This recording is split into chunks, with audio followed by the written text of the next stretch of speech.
नमस्कार साथियों, मैं थना पल्ला विनोद कुमार साहनी और इस वक्त मैं फैजाबाद अयोध्या से।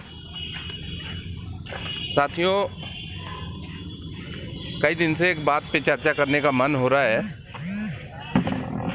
कई सारे लोग बोलते हैं कि जो राजनीति में है वो उनका कहना है कि सत्ता ही मास्टर चाबी है जिससे समाज को सब कुछ मिल सकता है। खासकर नौकरी के मामले में, ठेका पट्टा के मामले में, और सीधे सीधे एक बार जो राजनीति में शिफ्ट हुआ उसका परिवार शिफ्ट हो जाता है कई पीढ़ियों के लिए। मुझे राजनीतिक होने का एक सर्टिफिकेट मिल जाता है। 1980 के दशक में चलते हैं। 1980 में 1978 में 16 दिसंबर 1978 को फूलन देवी के खिलाफ जब पहला मुकदमा लिखा गया था, क्या उस वक्त समाज के कोई अधिकारी नहीं थे, कर्मचारी नहीं थे, सरकारी सर्विस में नहीं थे? क्या मछुआ समुदाय से उस समय कोई लीडर नहीं था? अगर थे तो न्याय क्यों नहीं मिला? क्यों फूलन को फूलन बनना पड़ा? आज भी बहुत सारे पढ़े लिखे लोग हो गए हैं, बहुत सारे हमारे समाज के आईएएस पीसीएस हैं, अधिकारी हैं, जिनमें कुछ लोग तो समाज के लिए चिंतित रहते हैं, समाज को हर तरह से आगे ले जाने की सोचते हैं, लेकिन जिन्हें टॉप क्लास का इस समय आईएएस अधिकारी माना जा रहा है, उनका नाम नहीं लूँगा, आप लोग सब जानते हैं। वो भारतीय जनता पार्टी के इशारे पे कई लोगों का इनकाउंटर उन्होंने किया होगा। मुझे नहीं मालूम कि वो जिन लोगों का उन्होंने इनकाउंटर किया वो फर्जी था या सही था। और हमारे समाज के आईएएस अधिकारी जो इनकाउंटर में नामवर गिने जा रहे हैं, आपके समाज की बहन बेटी की इज्जत लूटी जा रही है, उसे कब इनकाउंटर करेंगे आप? आप तो सरकार के दुश्मनों को, सरकार के अपोजिट पार्टियों के लोगों को इनकाउंटर करके हीरो बन रहे हैं और हमारे समाज के लोग वाहवाही करने में लगे रहते हैं। वो बंदा दूर तक किसी की बात नहीं सुनता है। आप लोगों को बता दूं कि जब पिछले साल, लगभग 1 साल होने वाला है, कांवड़ यात्रा शुरू हुई थी, वो आदमी हेलीकॉप्टर से फूल बरसा रहा था। आपके समाज का, मछुआ समाज का आईएएस अधिकारी, एक भी किसी मामले में वो बंदा कभी पहल नहीं दिखाया कि हमारे समाज को न्याय मिलना चाहिए। जानते हैं क्यों?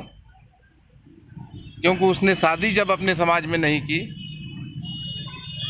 उसकी धर्मपत्नी कोई पूर्व मंत्री पंडित जी की, ब्राह्मण की बेटी है।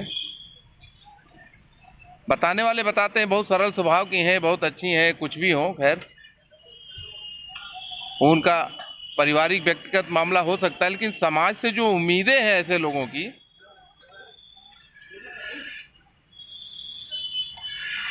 वो कैसे पूर्ति की जाएंगी?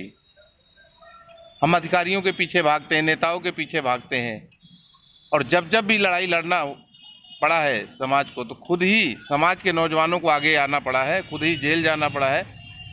क्या इन लोगों का जरा सा फर्ज नहीं बनता था? फोन पे सही रास्ता ही बता देते। अगर जिसको समाज की सच्ची सेवा का फिक्र है, अपने समाज का दर्द है ना, तो चपरासी होते हुए भी वो अपने पावर से ज़्यादा का काम कर देना चाहता है ताकि मेरे समाज के लोगों को भटकना ना पड़े। इन लोगों के अंदर तो पीड़ा ही नहीं है। और कुछ लोग कह रहे हैं कितनी नई पार्टियां बनेंगी, कितनी नई पार्टियों को हमारे समाज के नौजवान सिर पे रख के ढो के मंजिल तक पहुंचाएंगे। 8 साल, 6 साल, 10 साल का वक्त बहुत बड़ा होता है। किसी एक संगठन, किसी एक जो संगठन पार्टी के रूप में बदल जाते हैं, उनकी मैं बात कर रहा हूँ। संगठन अगर सही मायने में समाज के लिए बनाया गया है तो कभी वो संगठन खत्म नहीं होता है। अगर उसकी नीयत और नीति साफ है तो वो समाज बराबर चलता रहता है। लेकिन काफ़ी संगठनों ने ऐसा किया है कि शुरू में समाज के नाम पे संगठन बने और धीरे से वो राजनीति के हो गए। उसमें हुआ क्या, संगठन से कुछ चंदा बटोरी का काम चला, उस पर भी वो काबिज रहना चाहे। पीछे के नौजवान जो समाज के लिए लड़ने और आगे बढ़ने का जो सपना देख रहे थे, उनके लिए कोई जगह नहीं छोड़ा। राजनीति में भी वही है, जैसे राष्ट्रीय निषाद एकता परिषद, मैं कभी उसकी बुराई नहीं करता हूँ, क्योंकि समाज के हर एक तबके ने उसमें, गरीब अमीर, माताएं बहनें, बच्चे, बुजुर्ग बूढ़े, सभी का पूरा योगदान था कि हमारे समाज का भी एक बहुत बड़ा संगठन बनने जा रहा है, बना। पर उस संगठन का मुखिया और उस संगठन के मुखिया ने एक राजनीतिक पार्टी बना लिया, उसका दोनों का कमांड अपने हाथ में रखा, बागडोर दोनों का अपने हाथ में रखा। मसलन जो क्रांतिकारी नौजवान साथी थे, उन्हें जिस तरह बकरी के बच्चे को एक बड़े से ढाका से ढांक दिया जाता है, जैसे बकरी के बच्चे को ढक देते हैं ना, ऊपर से पत्थर रख देते हैं, ये लोग क्या करते हैं, हमारे क्रांतिकारी साथियों को जब भी कहीं इस तरह का मौका आगे बढ़ने का मिलता है तो वो लोग समाज का और क्या कहते हैं डिसिप्लिन का और धैर्य का, फलाना ढिमकाना का वास्ता दे करके उसे अपने निजी स्वार्थ के ढक्कन के नीचे दबा देते हैं और ऊपर से एक पार्टी का रूल तोड़ने का पत्थर रख देते हैं, उसी में दबे रहो। आपके बच्चे तुरंत चले आते हैं राजनीति में। स्वामी प्रसाद मौर्य का नाम आप लोगों ने सुना होगा। उन्हें समाज अति पिछड़ा का हीरो माना जाता था, पिछड़ों का हीरो माना जाता था बसपा में। उनकी सोच सिर्फ अपने बेटा बेटी को सांसद बनाना, विधायक बनाना था। उम्मीदें टूट गई कि उन्होंने भगवा पहन लिया। अब व्यक्तिगत कहीं छोटा मोटा काम है, लखनऊ उनके आवास पे कोई दौड़ के जाएगा तो पूर्ति हो जाती है, बाकी बहुत ज़्यादा नहीं। इसी तरह तमाम नेता हमारे समाज में भी हैं, निषाद समाज में भी उंगलियों पे नाम गिने जा सकते हैं। किसी बड़े लीडर का, सांसद का खुल के नेहा निषाद के मुद्दे पे बयान नहीं आया, मीडिया नहीं आई। अरे वो लोग बोलते, एक बार मुंह से बोलते ना, तो बड़े बड़े चैनल भी उसको मामले को हाईलाइट करते दिखाते। इन लोगों को टिकट ही इस शर्त पे मिलती है कि तुम सांसद तो रहोगे, टिकट तो दे रहे हैं, लेकिन तुम कभी मुंह नहीं खोलोगे। और ये लोग अपने उसी वचन का निर्वहन करते हैं। क्रांति के बीज के अंकुर को मोड़ दिया जाता है, यही लोग मठाधीश जो बने बैठे हैं। जो सरकारी योजनाएं आती हैं उसको भी ये लोग अपने लोगों को उसका लाभ भी नहीं पहुंचवा पाते हैं। अब जिनकी उम्र 10-10 साल, 15 साल, 8 साल, 6 साल किसी संगठन में काम करते हुए निकल चुकी हो, फिर से नए संगठन में उनको जोड़ा जाएगा, फिर से उनसे मेहनत ली जाएगी। मतलब सारी उम्र एक कोई चढ़ाई हो तो उस पर एक बैलगाड़ी को धक्का लगा के पार करके आ गए, वो निकल गया। धक्का लगाने वाला वहीं चढ़ के हाफ नाफ करते रह गया, फिर उतर के आओ, दूसरी बैलगाड़ी को धक्का लगाओ, तीसरी को लगाओ, एक एक को पहुंचा दो, क्रांतिकारी साथी वहीं के वहीं रह जाएंगे।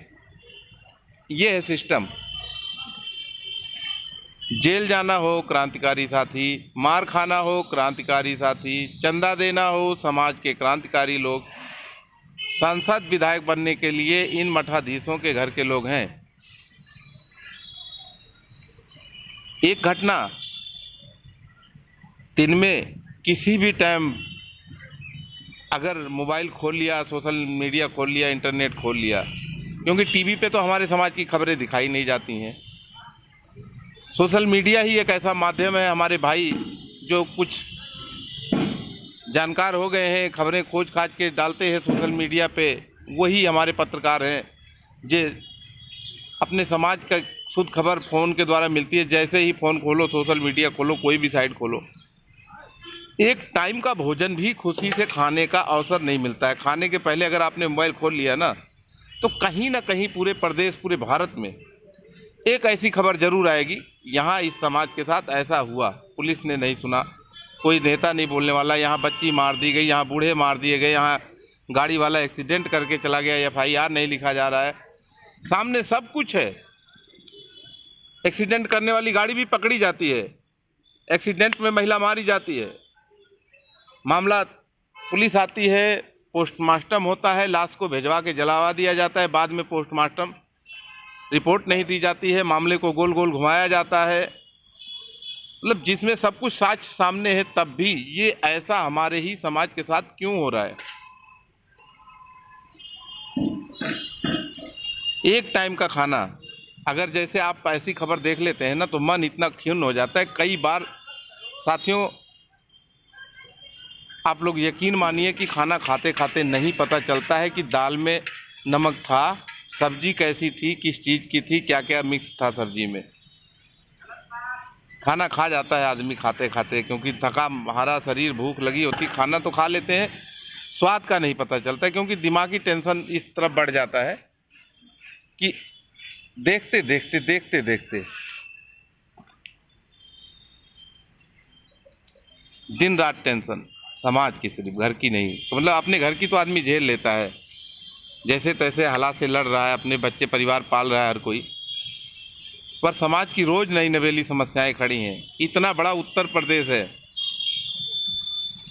एक छोर से दूसरे छोर तक जाके आने में इस लॉकडाउन के समय में अगर आप बस की यात्रा करते हैं तो कम से कम 3,000 रुपया किराया चाहिए। और इस लॉकडाउन में मतलब किसी के भी हालात, सभी लोग अपने जो ज़मीनी स्तर के लोग हैं, जिनको सरकार से पैसा मिल रहा है, जिन्होंने टिकट बेचा है, जिन्होंने संगठन का चंदा इकट्ठा करके रखा है, उनकी बात मैं नहीं कर रहा हूँ। जो समाज सेवी अपनी सर्विस के पैसे में से, अपने काम धंधे के पैसे में से कुछ समय और पैसा निकाल के समाज सेवा कर रहे थे, उन सब का हालात क्या है ये सब लोग जानते हैं।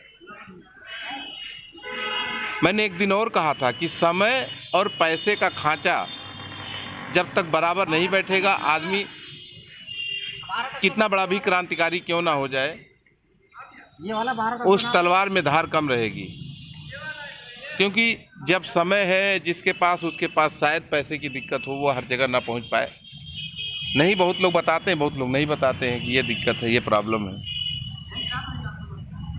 और जब पैसे के पीछे जब जो क्रांतिकारी साथी हैं, कोई आंध्रा में पड़ा है, कोई बेंगलुरु में पड़ा है, कोई मुंबई में पड़ा है, कोई कलकत्ता में पड़ा है, कोई दिल्ली में पड़ा है, कोई चंडीगढ़ पड़ा है, कोई कहीं पड़ा है, पीड़ा सबको है। मगर वो साथी कुछ इस तरह से चाह के भी समाज के काम नहीं आ सकते हैं। और अगर उन लोगों ने पैसे भी दिया, जिनको भी दिया आज तक, सब लोगों ने उसका 4 आना, अगर 1 रुपया किसी ने समाज सेवा के नाम पे किसी को दिया हो तो उसमें से किसी ने 1 रुपये का काम नहीं किया, ढंग से खा के बैठ गए। देखिए, अगर समाज सेवा चलाना है, मैं ये नहीं कहता हूँ कि मैं कोई राष्ट्रीय अध्यक्ष बनूंगा, या मैं सिर्फ योद्धाओं की, क्रांतिकारी योद्धाओं के साथ खड़ा रहूंगा। पैसे का जो मैनेज है, 2 तरह के लोगों को एकमत होकर समाज को आगे ले जाना है। जो पैसे लगा सकते हैं वो पैसे लगाएं, उसका हिसाब लें। उस हिसाब से जो समाज सेवी योद्धा, जो क्रांतिकारी हैं, जो समाज को समय दे सकते हैं निर्भीकता से, निडरता से, बिना किसी के डर दबाव में, उन लोगों से पूरा हिसाब किताब रखें, उनसे काम लें, उनको बताएं यहाँ जाना है, ये करना है। अगर कोई साथी संघर्ष यात्रा में कहीं फंसता है, उलझता है, तो संगठन की जिम्मेदारी होगी उसका पूरा खर्चा वहन करने का।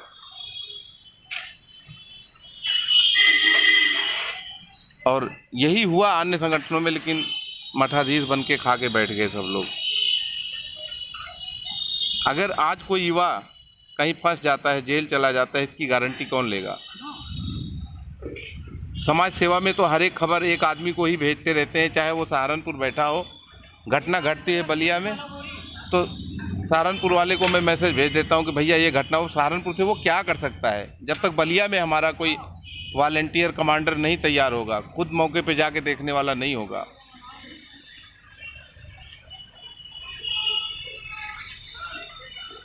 हमें ट्रेनिंग देनी पड़ेगी। हम पूरे समाज को कैडर पढ़ा के पैसा लूट लिए। हम पूरे समाज से एक एक जिले में 50-50 सिर्फ लड़के क्रांतिकारी योद्धा तैयार किए होते तो ये जो घटनाएं घट रही हैं ना, ये नहीं घटती। सिर्फ एक जिले से 50,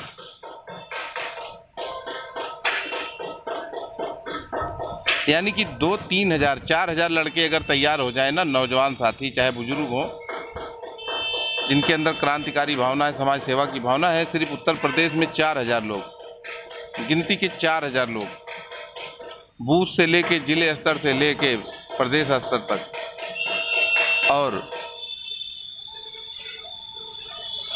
मंडल 18 मंडल है और 75 जिले हैं। अगर मंडल और प्रदेश स्तर और जिले स्तर, बूथ स्तर तक तैयार हो जाते हैं तो मजाल नहीं है कि पत्ता हिल जाए। हमें 50 लाख की फौज खड़ी करके क्या करना, हमें सिर्फ 5 हजार की फौज चाहिए। वो कैसी फौज चाहिए? आप लोग जैसे पूरे देश से आप आंकड़ा ले लीजिए अपने भारत देश की, अगर आर्मी ना हो, मिलिट्री ना हो तो इस देश का क्या होगा? सच्ची लड़ाई तो वही आर्मी लड़ रही, मिलिट्री लड़ रही, देश के जवान लड़ रहे हैं ना। तो देश की जनसंख्या के मुताबिक जितने मिलिट्री के जवान हैं, उसी हिसाब से उत्तर प्रदेश में जितनी भी संख्या, जो भी लोग आंकड़ा बताते हैं कि मछुआ समुदाय की इतनी जनसंख्या है, उस जनसंख्या के उतने % हमें एकलव्य आर्मी के जवान चाहिए। साथियों, आप लोग इस बात को गौर से सुनिए, ध्यान से सोचिएगा, और अगर कहीं गलती हो तो आप लोग इस वीडियो के कमेंट में ज़रूर बताइएगा। और हमें भी एकलव्य आर्मी के नौजवान तैयार करने हैं जो कि समाज की रक्षा पूरी निष्ठा से करेंगे। जय वीर एकलव्य, जय वीरांगना फूलन देवी, जय भारत, जय निषाद राज, जय महर्षि कश्यप, जय श्री कालू बाबा की।